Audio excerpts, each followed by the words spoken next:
after, and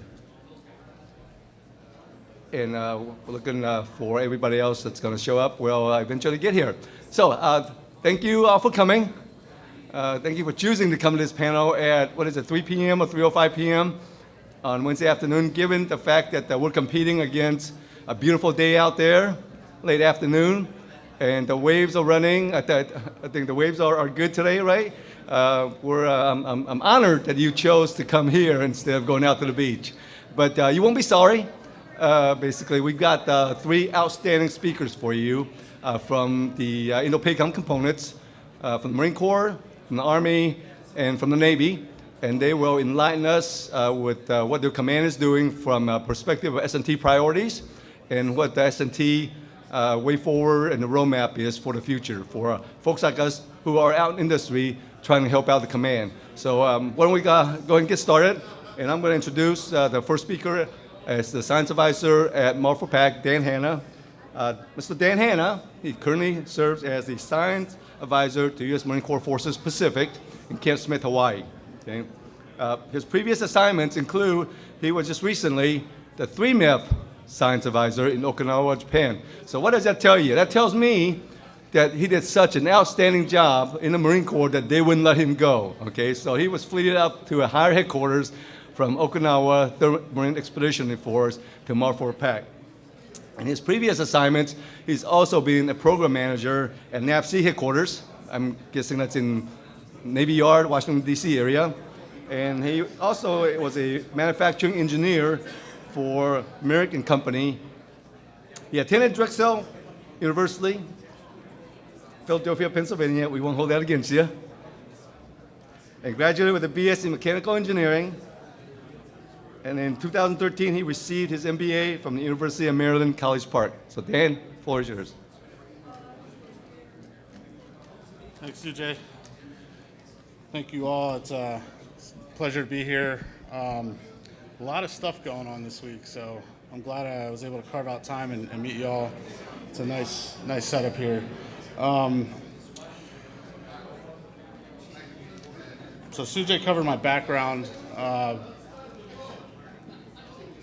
As a science advisor, like we're kind of offered sort of flexibility on how we want to shape our job and what we want to focus on. A lot of times it's based on our background. I think my background's a little bit different than most science advisors in that I come from the acquisition side as opposed to one of the warfare centers. So a lot of my focus has been on delivering capability forward, leaving stuff behind with the end user, allowing them to iterate with that, and then having that inform requirements that are higher fidelity and get capability out faster. So that's kind of, that is my focus. I do a lot of other things too. I guess you can call them side hustles in the government. There's your main job and then all the extra things you try to do in your spare time. So I'll start out by talking about EABO. I don't know if everybody knows it or understands it, so I'll do a quick level set and then I'll start going into some of the level lines of effort and some of the priorities. So Expeditionary Advanced Base Operations, we did it in the 40s. We're doing it again now with just new tech. It's moving around across land and sea in an island chain scenario, being able to set up a node that can do something, whether it's a sensing or a shooting or a fueling or something, and then packing up and going to the next spot and just having a dynamic type of operation. The Army calls it MDTF, Multi-Domain Task Force. It's pretty much the same thing. Now I say that as if it's trivial, you know, big hand, small map. No, it's pretty hard. Physics is real. There's long distances, there's weather, there's degraded and denied environments and all that stuff. But that's pretty much sort of the core of all this force design stuff. I don't know if everyone's tracking what's going on with the Marine Corps and force design. I know all the services are kind of modernizing right now and trying to align or pivot to new terrain. So that's what's going on with the Marine Corps. As far as like lines of effort with Mar4PAC, they're interested in, or they're focused on posture and allies and partners, logistics, effects and force design, and just constantly doing experimentation. Like there's so many changes happening right now that like you can't experiment enough. So That's from the command side as far as the things that they're focused on.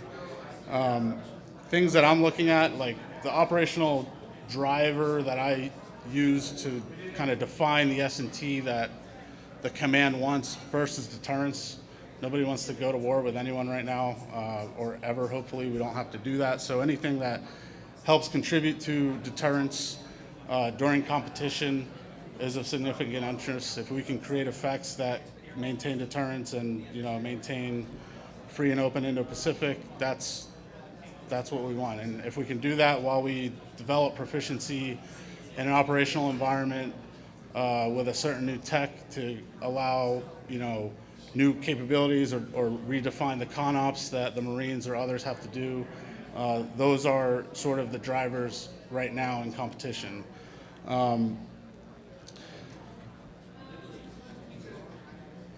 So sustained effects in all domains across the continuum is sort of a subset of what I just said. So sustained, so logistics. We can pre-position all day long, and once we deplete whatever that is that we pre-positioned, if we cannot have a robust network to be able to continually replenish, those effects won't necessarily be there, whether they're kinetic, non-kinetic.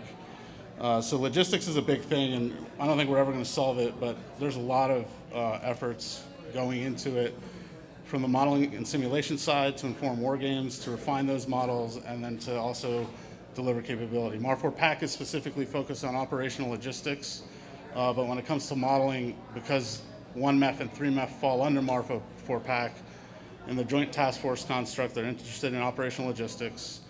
As a service lead, they have to take care of the 2 MEFs, and so they're also looking at tactical logistics. So boats and trucks and everything you can think of, resupply of everything from different nodes across long ranges, land and sea, in environments that I'm sure you're familiar with. The other part of sustained effects is layers, right? So there's not a single solution that's going to work all the time, and so comms is the easy one to describe as an example, even though it's probably one of the hardest problems. It's all about the layers, the different frequencies, the different parts of the spectrum, encryptions, whether line of sight, all the different means of comms, C2, or other things that require a lot of layers. So there's a fail-safe. Like if you can't get the first 98, maybe 99 or 120 are going to work, whatever, right? So I think that applies to everything. That applies to logistics, that applies to C2, that applies to kinetic and non-kinetic effects. And so I would say that's all-encompassing no matter what you're looking at. Just keep that in the back of your mind. Is like if you have some sort of secret sauce that would work really well in a specific scenario, and you think it's already addressed through one of the big companies, or you see something in the news, that might not be true. And anyone in industry out there that might have that, like, there's a lot of appetite to entertain whatever you might have, and if there's a space for it in an exercise or an experiment, I'm sure there are people that will want to see it and hear it. And it might not work out, but it doesn't hurt to engage. Anything unmanned is a big deal right now. It's pretty mature in a lot of areas, but there's also a lot of development, or maybe advanced development and integration once you start applying it into specific scenarios. It is a force multiplier. All this force design stuff on the Marine Corps side, they're reducing forces, they're spreading forces, they're training people, or their Marines in different ways. And so, if there's, like, let's say a logistics battalion of some kind that has to sustain a regiment for something, and they only have, let's say they had 100 Marines that would do something in the past, and now they only got 20. Well, the unmanned systems could be that force multiplier, manned-unmanned teaming, whether it's on the surface, on ground, in the air, even subsurface. There's a lot of potential and opportunity there, but it's also a hard problem. So if you've got anything in that space, with MAR4PAC specifically, and I think the rest of the Joint Force is probably interested. AI/ML is like it's a pretty big buzzword. A lot of people misuse it, like, hey, let's sprinkle some AI on this and make it mo better and all that stuff. But If you have any expertise in that and the number of iterations required to get the algorithms mature enough and the ability to actually generate the confidence and performance that we need, that's necessary, because otherwise you can get overwhelmed with all of the stuff that's coming in if it's not, teeing it up to very simple, like, should we do this or this or this, like kind of like simplifying it so the decision maker can actually decide at the right speed and make the right decision, or the most informed decision. So decision aid tools in general, this applies to everything. I know there's a lot of effort right now to develop decision aid tools on the logistics front. So there's a lot of efforts to try and find out how do we look like right now with our capabilities, and then how does that inform future investments or decisions to bring on other capabilities to help complete the logistics solution. And so it's going to be a continual refinement of, here's what the model says, we put this thing in the water, we tested this thing out, we now update the model based on those results, we war gamed it, and it's just a constant iteration of that to come to an answer quicker. And then anything that creates an asymmetric advantage. And I know that's maybe a cop-out of a statement, but like any kind of asymmetry in any domain with any tech like that, there's goodness there. Again, the job is to deter. We never want to go to war, but we also want to be ready for it too. So I think I'll stop there. Sujay, I can take questions, or I don't know how you want to run this, but. Yeah, let's go ahead and take questions while it's fresh in everybody's mind. Any questions out there? So I'll start. Sure. So you mentioned operational and technical logistics. So there's another term that's been thrown out at us, contested logistics. Logistics was hard to begin with, and it's like you said, you throw AI at it. Logistics was that we'd cover the logistics. What's your thoughts on contested versus uncontested, and how do we go about trying to tackling it? So uncontested is not real. That's the easy answer. It's going to be contested in some way, whether it's maintaining C2 of platforms that are supposed to do things, or schwacking a delivery platform before it makes its destination, or schwacking an EAB, an Expeditionary Advanced Base. I said EABO earlier, so EABO is the Expeditionary Advanced Base Operations. EAB is the Expeditionary Advanced Base. It could be a refueling point or a fires point that could get schwacked, and doing any sort of resupply. So it's going to be contested. Making the right decisions at the lowest levels when those nodes are completely cut off, that is something that needs to get worked out in the war games, and those units almost need to rehearse that when they do their exercises throughout the year. So, I mean, contested versus uncontested it's a very wide, open-ended question. Eliminate uncontested and only look at the contested scenarios. And I know I'm not speaking to everything, and I'm not an expert in everything, but definitely logistics C2 is a constant discussion point. So command and control in the military, I've never been in the service, so I'm not speaking from experience, but I'm speaking from the experience of hearing all of the senior leaders that I've worked for, and that is their number one priority. The operational commanders care about C2 more than anything else. And so managing your C2, whether it's calling for fires or being a sensor and seeing something and then passing it, or maneuvering in a certain space, or resupplying something. So that's probably the most applicable form of contested anything in the logistics world. But again, there's also the other ones that I mentioned, and I'm sure there's more. And if there's any further question on that, I can go take an action and look it up.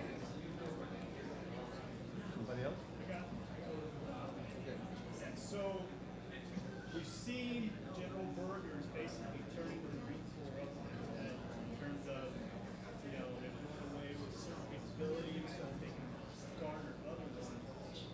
In your perspective, what's one or two of the biggest examples of how the Marine Corps is doing, how they're changing their warfighting ethos, their capabilities?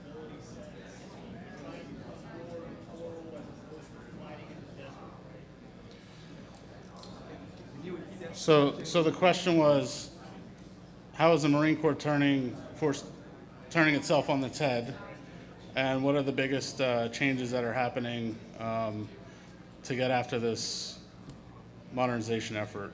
I would say getting rid of tanks was a big deal. I would say getting rid of infantry battalion was a big deal. Standing up the Marine Littoral Regiment just doesn't sound as sexy as infantry battalion.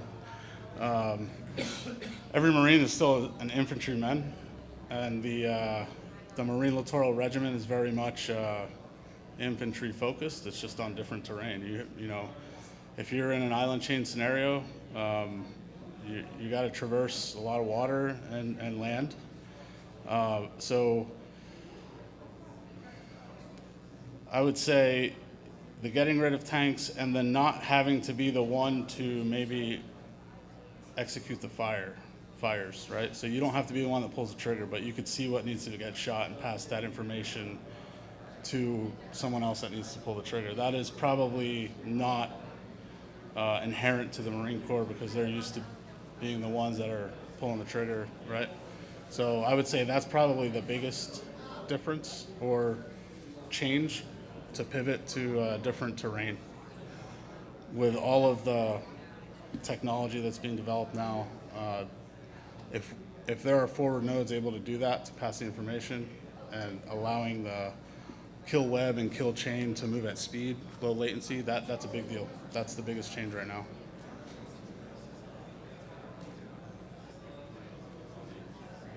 Anybody else? Thank you.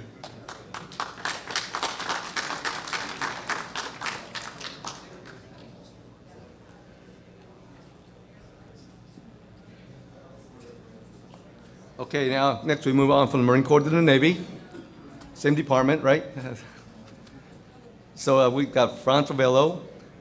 Franz is currently serves as the Nav Air's Fleet Force Advisor to Pacific Fleet, and his previous assignments include Deputy Science Advisor to MAR4PAC, Marine Corps Forces Pacific, and that's where I met Franz at years ago. Right? Franz was also a flight test engineer at the U.S. Air Force Flight Test Center in Edwards Air Force Base. So you went from the desert of California to the tropical environment here of Hawaii. Well done, well done. Franz also served 8 years in the U.S. Navy as an aviation machinist mate. He holds a bachelor's degree in mechanical engineering from Oregon Institute of Technology and master's in mechanical aerospace engineering from California State University Northridge. Currently resides in Oahu with his wife and 2 children and is native of Miami, Florida. Okay, Franz, all yours. All right. Thanks, Shuji. All right. Hopefully you can hear me. I'm assuming if you're here, it's because you like S&T and or you can't swim. But all right. So I do have some slides so that I can point to something. But please, any questions throughout, just raise your hand and we'll go at it. Shuji, as Shuji said, so I have a great job. I work for the Naval Air Systems Command. So that's the organization within the Department of Defense, within the Department of the Navy that provides technology to the Navy, specifically in the air domain, so like aircraft, et cetera. Which is great because they're the people that hired me, but they're headquartered in Maryland, and I'm working in Oahu. Figure that out, right? Which is great. But my day-to-day boss is Admiral Paparo, call sign Pappy. You guys, I don't know if you guys saw him this morning. He kind of delivered the keynote address. Great guy. But with that, so I work very much in the S&T. I kind of work with all the different, not just not just the Navy. I also work very closely with MAR4PAC. They're very much stakeholders in a lot of the things that I do, but I also work closely with the Air Force and at times the Army here on island as well. That's one nice thing, by the way, for you guys that don't know about working here in Hawaii, is that you're kind of like a long bike ride from all the different components. So it does breed some good opportunity for collaboration. Let's see here. All right, so I got an agenda. We'll go through. Don't worry about it. Yeah, so INDOPACOM is big, right? I mean, we all kind of know that. Let's see if I can get this thing to display the whole way. There we go. So yeah, just some stats here. Yeah, it's big. You can actually fit, all the continents in the Pacific Basin. 50% of the Earth's surface, 36 countries. This little circle here, I'll point out. In that circle, about 50% of the world's population pretty much resides in that circle. And I think it's estimated by like 2050, I think, 75% of the Earth's population will live in that circle. And realize that encompasses, of course, China, India, Indonesia, et cetera, Philippines. So it's, very important area. Large economies, blah, blah, blah. All those very interesting stats. Very important for global trade. Everybody always thinks, oh, trade's economy, blah, blah, blah. Guess what? The sad fact is that this is what makes humanity go, right? Economy is the bloodline of humanity. It's the bloodline of civilization. So it is important, right? It's not all about money, but it's all about money, really, at the end of the day, right? 90% of trade goes through the Straits of Malacca, the Taiwan Strait, all the area in the South China Sea that some of our adversaries are trying. And, I'm not going to sugarcoat it. I don't know. I know Admiral Paparo talked kind of in a generic sense, but really what I'm talking about, folks, hey Bill, is China, okay? I'm not going to sugarcoat it.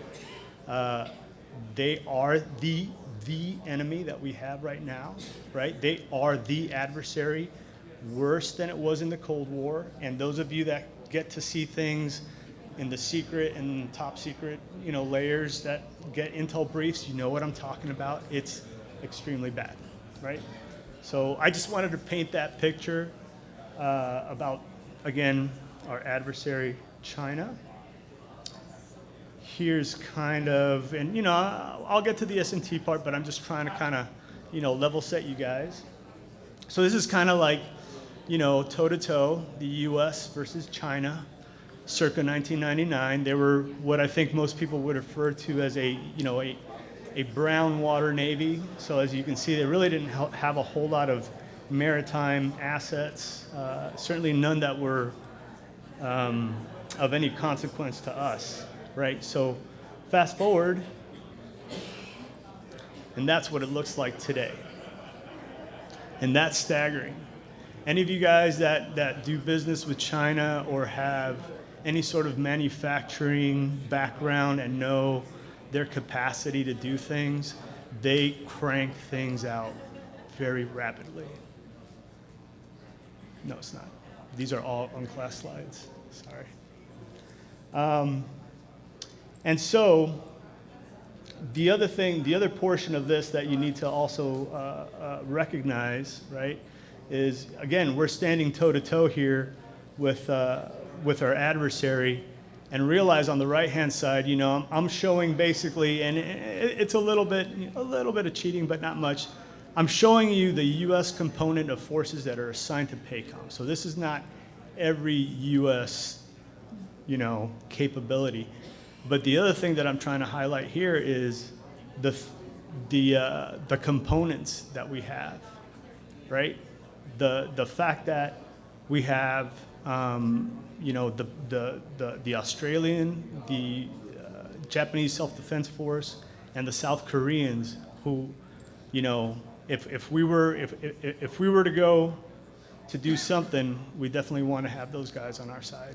And I think that one of the things that this slide should highlight is the fact that we need those guys, right? And we're going to have to, find ways to just be interoperable with them and to be able to do things with them, very much like what Admiral Paparo was talking about this morning. Projected, yeah, it gets worse, right? Okay, so let's talk about some of the science and technology thrust areas that, not only the Navy, but really the DoD writ large are looking at currently right now. AI and ML. So, as Dan said, AI, hey, throw some AI into it, but what kind of AI? So really, and I think Admiral Paparo kind of mentioned it this morning, it's a lot of folks are looking at AI and machine learning and really big data analytics as this third offset, right? And by third offset, I mean if you guys aren't familiar with that kind of term, it's like the first offset was nuclear capable weapons, right? So during World War II, that was kind of one of the things that basically helped us end that war, right? We developed nuclear weapons. It basically gave our adversary it gave them a dilemma that it compelled them to stop the war, right? They could no longer, they had to capitulate basically, right? Second offset was the whole, what we did during the Cold War, right? So we basically fought a war without actually fighting a war. And that was a war of technology. That was us developing things like GPS. That was us developing things like precision weapons, stealth technology. Again, we confounded the enemy in such a way that it compelled them to no longer pursue this great power competition that we had. That's kind of where we want to be with our current adversary. We want to compel them to not go to war, compel them to not try to change the international norms that have been established, right? Because trust me, and again, I'm not trying to fearmonger, but I kind of am trying to fearmonger. They want to change our way of life, right? I mean, just look at Chinese history. There's a really good book out there. Not that you guys should do any required reading, but if you're interested, there's a really good book by a guy named Dan Pillsbury. It's called The 100-Year Marathon. And when you read it, and it's kind of a short read, when you read it, what it'll spell out for you is the fact that China has been working on this plan that they're executing currently for, about 100, well, not really 100 years. It's really started back in, I think, 1949, but they're well on their way. And if you look at all the different things that they, all the different gates that they had to go through, they're checking each one of those blocks. And what we're trying to say with this AIML and the third offset and whatever is a lot of folks smarter than me think that if you can figure out big data, that will be one of the things that basically sets you apart from, your adversary, or i.e. the rest of the world. And what I mean by that, okay, so like let's take, just as an example, let's take classified documents, classified information, encryption, what have you, right? So you got things like blockchains now, like cryptocurrency and whatever. My understanding, when you're doing blockchains, all you're doing is you're basically cracking 256-bit encryption over and over and over to facilitate those transactions. So if you're doing that right now and you're trying to kind of set that up as, the standard, if you will, then how much longer is 256-bit encryption going to be of value to guys that are actually trying to keep things safe, keep things guarded? If I can do big data analytics, right, you're trying to hide something over here from me, but I can figure everything else out. It's like a jigsaw puzzle, right? You might be missing a couple pieces from that jigsaw puzzle, but if you can put all the other pieces together, you know what you're missing. That's why big data starts becoming important. As well as, like, I'll tell you right now, the kind of data that the warfighter consumes nowadays, or not consumes, but is given to him, especially in terms of ISR data, so like, things flying around and taking pictures and looking at signals and whatever, it's overwhelming. It's overwhelming for a human operator to sit there and call through gigabytes worth of data and find those little nuggets so they can actually pass it to somebody that they can actually take action on, right? Because the older the data becomes, the more stale it becomes, the less actionable. So we need things that can help, operators sort through the wheat to get, or the chaff to get to the wheat, right? Fully autonomous UASs. We need AI for that. We need ML for that, because if I'm required to fly, some remotely piloted aircraft or a miniature submarine or whatever, you know, you can't operate that way. Not against a high-end adversary, because they're going to deny you the things that you need to make that thing work, or the data that you're trying to get from it. So you need basically, you know, things that you can send out, and it's, you know, kind of fire and forget. Hey, I want you to go over there, look at what you see, report back, and that's it. If I have to, you know, touch and care and feed for you and make sure that I have a satellite link, it's just not going to work in a high-end fight, right? Yeah, quantum cryptography. I don't even know what that is, but it sounds good. Yeah, battle management and tactical decision aids. Again, you know, the commander is being bombarded with information. He's got a target list that he's trying to service. He's got, you know, battle damage reports, all these different things. We need things that can help. You know, we need basically, you know, like Waze for the, you know, Waze for the commander, or Google Maps for the commander, or, you know, things that can give him like, hey, you know, here's all the bad guys, here's where all the good guys are, here's what your weapons look like, here's what their weapons look like, you know, maybe you should attack from over there. Those are the kind of things, those battle management and tactical decision aids that need to be fed by these AI type of algorithms. Hypersonics, I don't know how much we've talked about that during the week here, but trust me, hypersonics is huge. Our adversaries, open source, have a lot of them, because again, they can crank them out, right? They got 1.4 billion people that they can put to task, right? They don't have to worry about Google, you know, saying, hey, we don't like to be part of this Project Maven thing. It looks like it's for defense. No, they don't care about that, you know? You're working for Xi Jinping if you're a Chinese company, period. And they crank things out. Their one shipyard in Dalian puts out more ships. This is like maybe 2018 data. They put out more ships in 1 year, right, than all our ships combined, all our shipyards combined. Again, that's the scope and scale that China is working at. And so anyway, so back to, yeah, hypersonics, we need things that can go fast, and we need the sensors that we can put on them that can actually survive that hypersonic regime, because guess what, it's really fast. Advanced comms, again, you know, we live in a world where everything is connected.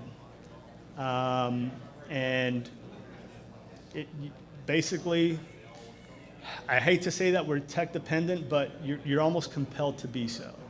If you're really going to be, you know, fighting a modern war, you have to rely on technology. Communications is huge. I think a lot of the stuff that you're seeing these days that's being done in the space layer with this, you know, the low Earth orbit constellations that people like Starlink are setting up, that is huge. That is huge. I mean, those guys are going to send up, I think, 20,000 satellites when it's all said and done. You can get some pretty good coverage based off of that. Alternative PNT, what all that really means is we need some sort of an alternative to GPS, because it can be denied. And a lot of our things run off of this. And oh, by the way, I know this is all like, you know, talking about military stuff. Realize that if we go to war, all these things, especially that are on this one slide, these are things that day-to-day Americans rely on to do the most basic of tasks, and they will be denied for you as well, right? Because they know the war doesn't stop at the border. Okay, and yeah, and you know, low probability detection stuff, because we can't just communicate and broadcast and omnidirectional and just have everybody find us. Oh, yep, space layer technologies. Again, so the crossover there, right? P-LEO stuff for everything from communications to sensors to you name it. Transportation, you know, dude, what happened to the Concorde? You know, we're taking a step backwards. Where's our supersonic transport? You know, we need that sort of technology. And of course, space-based effects, and that's all I'll say about that. Okay, next slide. Queuing myself. Cyberspace. Okay, cyberspace. This one really, I'll park here just for a second. Because what I'll tell you is, so as Shuji said, I've been working, I've either been active duty or working for the military pretty much my entire adult life. After high school, I did a couple years of college here, blah, blah, blah, but pretty much I've been working for the military my whole life. I can speak, even though I'm an air guy, I can speak some ground stuff. I can speak subs. I can speak, ships, tanks, Even if I don't know exactly what it does, it's kind of intuitive, right? Oh, you got a missile, you shoot a missile, blah, blah, blah. Cyberspace, I've been in conferences, with war fighters, super educated people, guys that have a lot of experience, and a cyber expert gets up there and starts talking, and not a clue. Not a clue. Because we're just not, I think, as a DoD community, we're not well versed in cyber. It's foreign. The lingo is wacky. It's hard to really understand as a user, right? Especially as a tactical user, what the effects are, what the vulnerabilities are. What can you do for me as I'm a dude trying to kick a door down to go get a bad guy. What are you going to do for me in the cyber world, right? So there's a lot that needs to be, I think, still fleshed out in terms of trying to pair cyber with some sort of no-kidding field, tactical action. I think that's still something that needs to be developed a little bit more. And honestly, a lot of people are like, and I think that there's an argument there to be made, but I think a lot of people really look at cyberspace as the next domain, right? How you have, obviously, land, air, space. Cyberspace, it's kind of its own domain. A lot of people think it's just the information environment. Whatever it may be, obviously, that needs to be kind of sussed out so that we can get somewhere and find a common ground to talk on. But the bottom line is, we are not at peace in cyberspace, right? I mean, we get attacked by not only nation actors, but you name it. Somebody's trying to hack into your whatever account, they're trying to steal your Netflix password. I don't care. I've had it hacked, Hulu, Netflix, all of them, right? It's bad. We see people get, they hack into a hospital's database and lock out the entire staff from that database, and they ransom them. Hey, give me $2 million, or you have no idea where your patients are here. That's a reality. It's happened. And those hospitals pay that ransom. And again, we're not in what they call phase 0 in cyberspace. And Art, I think you know that better than anybody back there, Steve. And the last thing I'll kind of mention here is the opportunity to work with our partners and allies, right? As I kind of flashed up before, we can't do this alone. The Indo-Pacific is a huge region. There's very little real estate. And at the end of the day, it's not necessarily our neck of the woods, if you will, but we have a lot of really, really strong, close, and good partners in the region that not only not only can help us for security, but in some cases rely on us for their security. In some cases, we underwrite their security because, again, I think it's like 5 of 7 treated allies are in this AOR, right? But some of the ways that we partner with them, theater security cooperations, that's something that Suji is huge on, is basically, through that lens of S&T or through that line of effort, partnering with our allies, trying to improve their capabilities. I put protecting natural resources. You have no idea how huge that is out here. As Admiral Paparo was talking earlier this morning, he talked about how illegal and unregulated fishing affects, some of the nations like the Solomon Islands and whatever. It's huge. I mean, you have if you're familiar with Kiribati, so Kiribati is an island nation, an archipelagic nation that, their entire area is about the size of the United States, right? Except that it's a bunch of little islands. They have, I think, 30 islands or something, little dots, right? And they have, I think, somewhere on the order of 5 32-foot patrol boats to patrol that entire maritime area and make sure that nobody's overfishing. Guess who comes through there and does whatever they want? The Chinese fishing fleet just goes through there and completely decimates their fishery, right? Unabated. That's what we talk about. And that's a day-to-day thing, a daily occurrence. Open source just happened the other day. There was a standoff between the US Coast Guard and a Chinese fishing boat because they were fishing in it's a World Heritage Site, one of those, sorry. Didn't mean to trigger anybody, but it's one of those, really protected areas in the Galapagos Islands, right? That these guys are in there fishing, God knows what, and the Coast Guard comes and challenges them, and they try to ram our Coast Guard. Dude, I mean, we need to wake up, right? We need to wake up. We need to see the writing on the wall, and it's getting bad. Anyway, logistical support. So what I mean by that specifically, logistical support, like Dan was talking about, is, hey, let's say I have an F-18 that breaks down in the Philippines. Oh, I got to fly it all the way back to California to get repaired? No. Why don't I send it down to Australia? Guess who else flies F-18s? Australia. They fly F-18s, C-17s. They have Aegis ships. They're getting subs like ours. That's a big thing that they're doing right now. Let's look for those efficiencies, right? We have the Navy has an entire ships building facility, a ships repair facility in Japan, in Yokosuka, Japan. And most of the folks that work there are Japanese nationals. And it's a great model. They do excellent work. We need to extend that out, right? We can't have these long logistic lines if we expect to really do things the way we want to do things out here. And just kind of, so HADR is a huge one. There's always an earthquake, a volcano, a typhoon, you name it. There's always a natural disaster out here every year. And the Marines are usually the guys that show up to help out. That's a huge thing that we do out here with our partners is that's always a good line to work with them on is HADR. And one thing that I learned when I was working with the Marine Corps, that's about 80% of a military operation. Responding to a hurricane or a volcano, about the only difference is, people aren't shooting at you typically.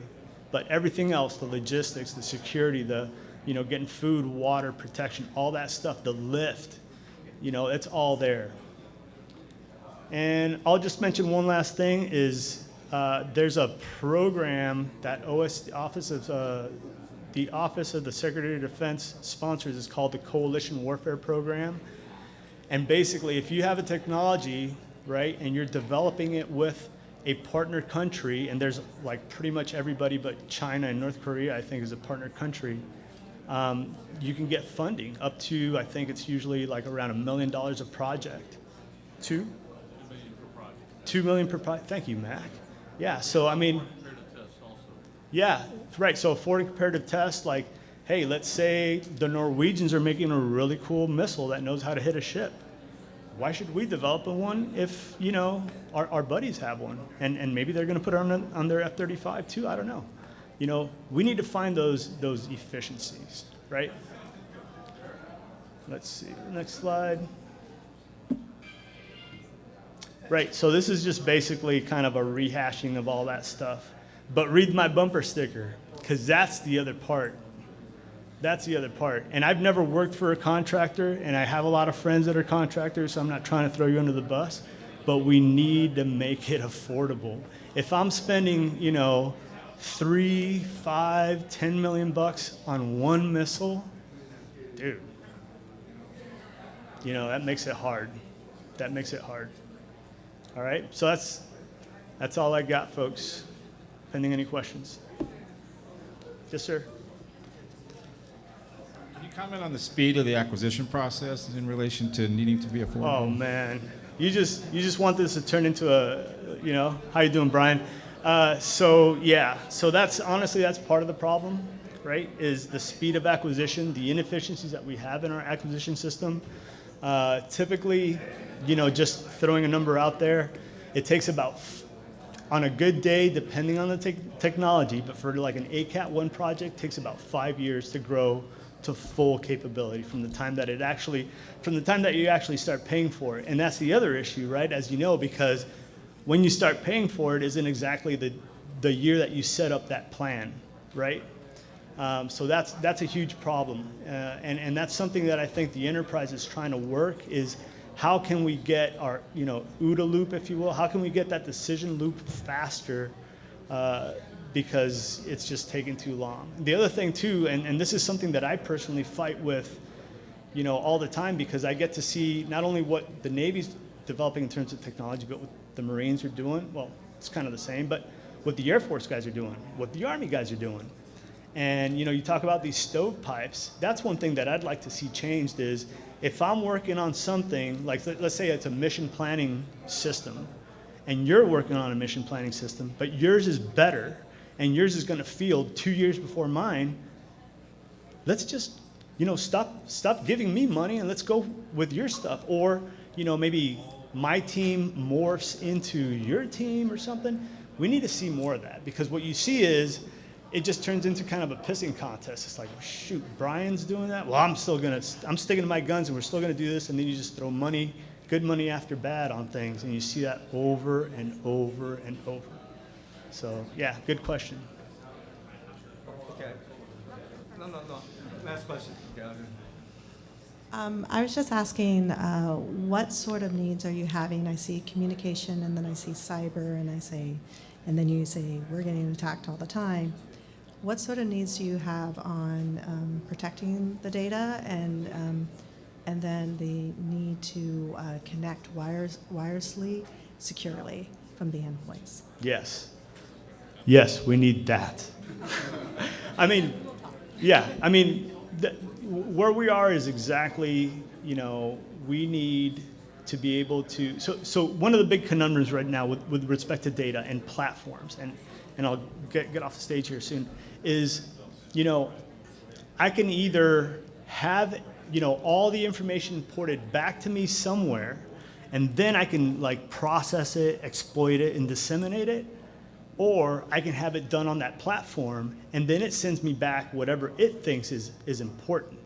But that, second example, is much more expensive, right? Because you need things like edge computing on a UAS or something, right? That might be something that you want to sacrifice. And then, getting it back securely. These are all issues that we're working currently today, because, when you start looking at some of these platforms, it becomes, if you're a communications person, it becomes very obvious that the minute that you lose satellite coverage, you're like, I'm done.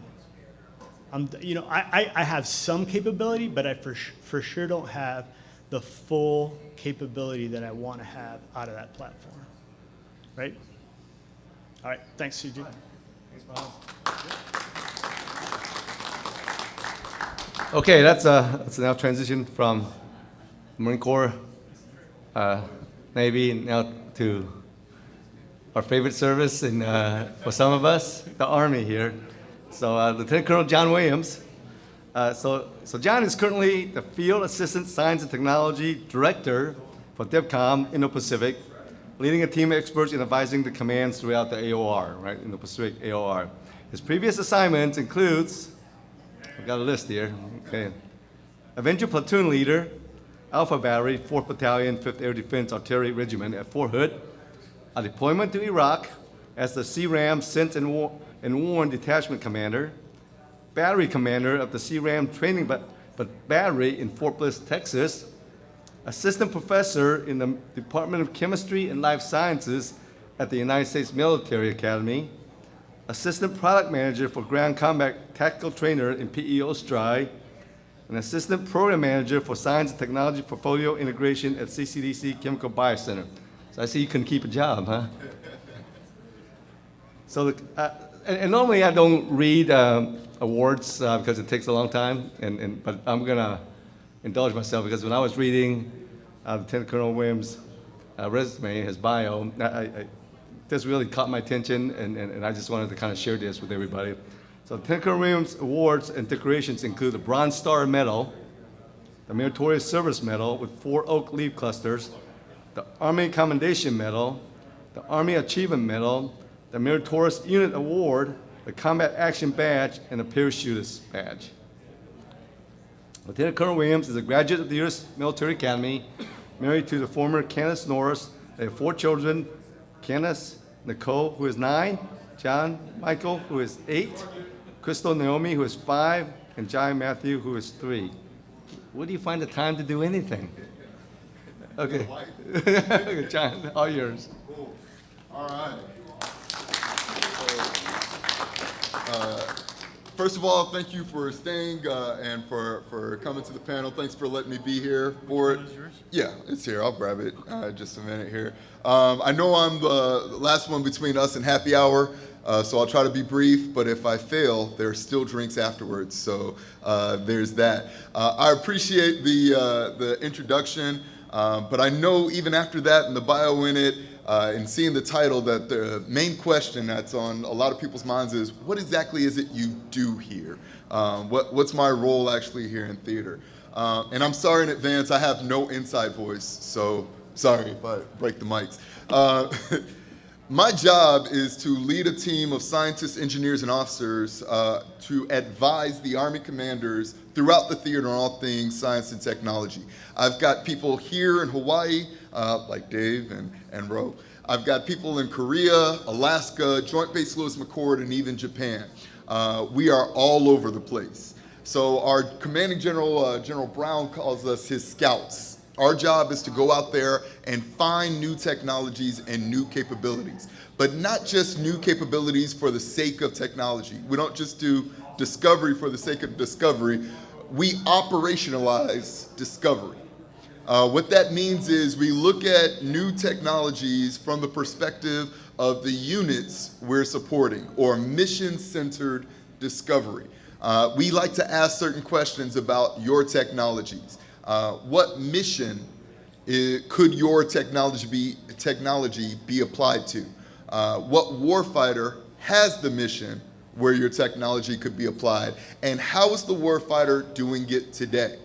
When we ask those questions, it allows us to advise the commanders on, hey, we should really go after this thing, or maybe we should integrate it into one of our later experiments or demonstrations and things of that nature. It also helps us to bend your technology as either modernization, which is incremental in nature, or innovation, which is transformative in nature. Understanding if your technology is one or the other is kind of important. Those words get mixed up a lot. I don't know if y'all noticed that, the buzzword bingo. But we need both innovation and modernization. If your technology is modernization, your target audience should really be the acquisition community. It should be the people that have the program of record. It's the people that have a glide path, so that you can see where your capability can be integrated in the path forward. If your technology is innovation or transformational, you need buy-in. You need the warfighter to say, I'm ready to fight in this new manner that we haven't done before. And the way you do that is with experiments, with exercises, with demos. Get it into the warfighter's hand to get them to believe in the things that you're developing. And I think this is an important segue here, because a lot of people ask the question, they asked it with the G6s yesterday, how? How do you do that? How does a small business get to understand the mission? How do we get in front of the warfighter? How do we get into the exercises? And that is always a struggle. So I've got just 3 quick points to help you with the how. Specifically because over the last 2 days, we've had the generals, the admirals, the F6s, a lot of people with a lot more rank and brain power than me tell you the what's. We've told you what we need over and over in different ways that we need it. You've heard it, but nobody really talks about how, right? So I'm going to offer number 1, this is how, right? This opportunity here, this expo here, you've seen a lot of people in uniform come by, ask questions, get ideas, take business cards. That's an important how, because now you're getting us to be curious, to start thinking about ways to apply your technology. Number two, don't be shy, and this is especially for our small businesses. Don't be shy when responding to SIBRs or competitions or any of those things from SoftWorks, AFWorks, the X-Tech competitions. Normally, all we're asking for is a white paper. 2-page white paper, 5-page white paper. In the worst case scenario, we know what you can do. That's the easiest way for us to learn about your capability. So responding to those various calls is a very big deal. And then number three, it's us. Take advantage of the S&T advisors. Now, this is dangerous, and Dan's looking at me like, hold on, don't give out my email. But the reality is that's our job. Our job is kind of to be that gatekeeper. It's to help take in your capabilities, integrate them with others, and apply them towards a gap for our support at command. So there's only a few of us. There's not a lot. There's not a lot of people for the Marines, for SOCOM, for the Navy, for Air Force, for the Army. I think total, if you put us all in a room, maybe it's 20 some odd people on that council, but we're happy to help. We're here to help. We're part of the how. So all of those are ways to make that happen, and it's really important to make that happen. So I also want to show in this, and I know we've talked about a lot of technology, so I'm not going to go too far into any specific one, but I do want to show you a couple more maps and talk just another quick second about mission-centered development. We've heard some specific things that we're looking for. I want to give you the environment that we're focused on that will help you center your capabilities on the mission, right? We want you to center what it is that you do on the mission and give some of the criteria that help point it out. If you look at, and everybody's seen this lovely map on the right about how big PACOM is, and thank you for pointing out how big PACOM is. It's huge. This is a really big AOR. Scale matters. Scale matters. If you want a persistent network, a 40-kilometer distance for backhaul is not good enough, right? You need really, really long distances in order to maintain a persistent network. Also, if you want to do contested logistics, things are on the water a lot longer over further distances because of what we deal with. That small square in the middle there, that red box, that's roughly the size of the NATO AOR. It's a lot easier to do things in a small square box than it is to do all the things that we've got to cover. We like the little tagline, from Hollywood to Bollywood, from penguins to polar bears. We've got a really big space, and scale impacts the way that we can apply your capabilities to the mission. The other thing that I want to highlight, you may notice that there's a whole lot of blue there. The vast majority of this is ocean, which is why the Navy is in charge out here. But as we were pointing out, half of the world's population is in this AOR, and they happen to live on the land. So as you're thinking about how do I transition some capability to the Army, we need you to also think about people as a component of the land. We have the mission of interacting with people. We have the mission to understand their sentiment. We have the mission to interact with their infrastructure. When we are wanting to set up a tactical network, how does it interact with the commercial network? Can we leverage what a megacity is using in order to accomplish our mission? When we're thinking about humanitarian aid, we have to think about the people first. So scale, number one, affects our mission. People, number two, really affect our mission. And then number three, I'll highlight climate. This is a really weird AOR where we have a unit in Alaska, the 11th Airborne Unit, that they belong here to USERPAC. They operate at -40. It's really cold. Most of our AOR, though, is in the tropics. It's really hot. We need capabilities that can operate both really cold and really hot. We have people that have to operate in a littoral space, that have to operate in a more arid or desert environment. We need to think about operating in an urban environment. All of those things matter. So as you think about your capability, think about how will this work in the urban space, in an Arctic area, in a tropical area, in an arid area, because all of those things are within this AAR or AOR. And so I'll probably stop because, again, I know the drinks are coming.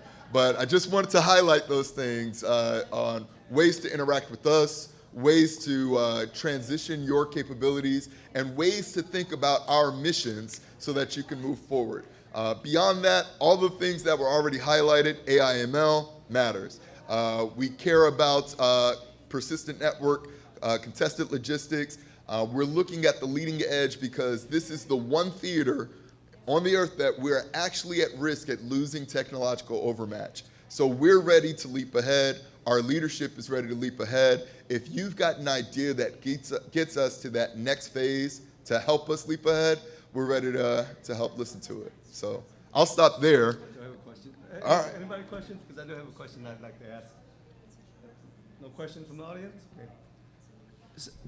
The drinks So are John, calling. the drinks are coming. Just real quick question here. So I know in the past, we have the Army has a big presence in Korea, basically, for obvious reasons, right? And now a lot of the talk is on China and Taiwan, for that matter. So how is the Army reshaping their focus? I mean, you got the U.S. Forces Korea there that's doing a lot of the things in the peninsula, but the focus now is kind of shifting. So what would you say about the S&T priorities? So our S&T priorities, and this is, we are, as an Army, shifted towards our 6 modernization priorities a few years ago, right? So that's next generation combat vehicle, long range precision fires, the network, that's soldier lethality, air and missile defense, and I think I'm missing one. Did I get them all? Yes, all of those things. Those are the official Army-wide modernization priorities. And yes, they all still matter. If you participated in Project Convergence 22, you saw a lot of that in play. If you didn't participate in Project Convergence 22, please check it out on the web and see how you can participate next year because, hey, the Army's spending there. The question is, what is the Army priority for this theater? How does the pivot to the Pacific impact our needs or our requirements to upgrade? We are still very much focused on the Army's big modernization priorities. Yes, we care about network especially. That persistent COP is still value added, whether we're talking the Korean Peninsula or we're talking about the other missions that are here within this theater. We are very much talking about long-range precision fires. Our ability to interdict or to target from far away is very important, and that's kind of what this first and second island chain is there to help you understand. Is sometimes we may not be close enough to engage with adversaries. We may not be able to be at that first island chain, and we need long-range precision fires in order to effectively target and interdict from further away. So that modernization priority is still the case. And of course, what we saw going on in North Korea more recently, air and missile defense is still very much a priority. So the game hasn't really changed for us. We do have some other things that matter to us beyond the Army's modernization priorities. Contested logistics really matters to us because 60% of the logistics here in this theater and the joint logistics provided by the Army.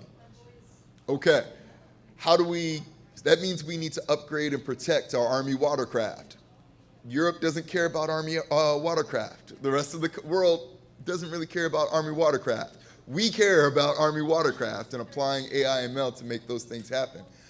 That scale difference means that we have a whole lot more data to ped through if we want to prosecute high-value targets. We have a lot more because we have to cover a lot more space. Well, the speeds that are of value, or the speeds that will work in Europe or in some other part of the world, are just too slow for all the data and all the different targets that we have to focus on here in this theater. So yes, we are following the big Army's modernization priorities, but we are also highlighting this theater's priorities and getting after those things while focusing on the peninsula, while focusing on our other pacing threats, and while preparing for the next possible threat. Okay, thank you. Anybody else?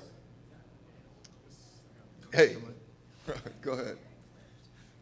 I guess this is a very general question, but each of the services, I see a common theme here, AI/ML being one of them. How do we plan a way ahead so that we're not inventing 3 different wheels?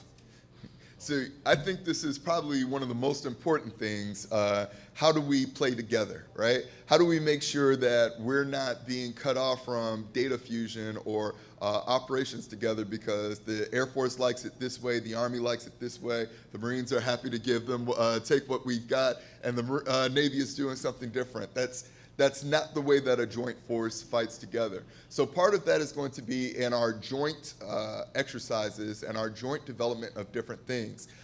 You may have seen the DoD-wide JADC2 cross-functional team that's being developed specifically to talk to this problem. How do we share actionable information across the joint force for both intelligence, targeting, and all the things that we need to do? So that cross-functional team, and I think that's the right answer, to have a joint team focused on data across the joint forces. But also, we need to practice saying, this is my need. So it's not enough to have one standard as far as what the information looks like. Each of the services need to continue to say, this is my need, these are the things that I'm looking for, and this is how what I need to develop. And then we communicate. Then the responsibility is on us to say, hey, we just got this new cool thing. Hey, we just developed this new cool thing. I'm using AWS, well, I'm using Google, and I'm using Microsoft. What are we getting? Because we really don't care about the name on the box. What we care about is the applications and the ways in which we can share that information. So communication across the forces, highlighting our various needs, and then ensuring that we're working together, moving forward as a joint force and developing those things. But it's another great point because, again, this is the one theater where we're ever at risk, I'm not going to say ever, where we're at risk of losing technological overmatch. We cannot cut off our own feet on this. We cannot step in our own way on this and moving forward. We need to be able to work together, build some synergy with our various resources so that we can learn as a joint force how best to employ AI, ML, and the massive amounts of data that we are gathering here within this theater. Go ahead, man. Oh, no, I was going to do a shameless plug. So UserPack is planning another AI ML summit early next year. I believe we're opening it up to industry as well, right? So Yeah. it's going to be, there's probably going to be a distro A open session. So we'll send information out, but definitely utilize the Fascinating Internet Williams email, of course, for entry into that. I'm not going to say I planted them there, but they do kind of work for me. So thank you for helping to not make me feel weird up here. So, cool. Any other questions? All right, I'm going to walk away slowly. Cool. Okay, so how about another hand of applause for all of our speakers, huh? Outstanding. And I think I said this yesterday during my panel for the folks, but I certainly am going to go to bed smarter tonight than I did last night. So who was the famous Oracle Omaha said that, right? So appreciate y'all coming. That closes out this session, and have a good evening. And I'm not sure what the drinks are, but I'm sure there's plenty of bars around here. So. Okay.